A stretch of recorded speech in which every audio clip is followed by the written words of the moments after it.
Alright, here we go. We're going to start up our game. I think. Okay, here we go. So the first thing it does is tells you what you're doing for the game, as well as the controls. And then it asks the user to input their name. So go ahead and do that. Then it'll print out the description of the room you're currently in. And then we can start playing. So we'll go east.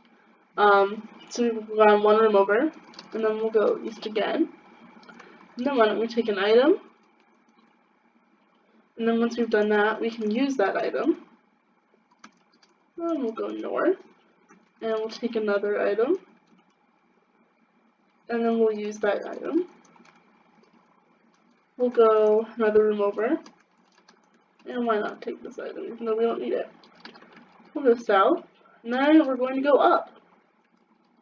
We're going to take another item. And use it. Once we have that, we'll go back down. And we'll head over toward the ending state of the game. So here we go. Now that we're where we need to be, all the restrictions have been cleared for the final room of the game. So, there we go. We just won the game in 1 minute and 20 seconds.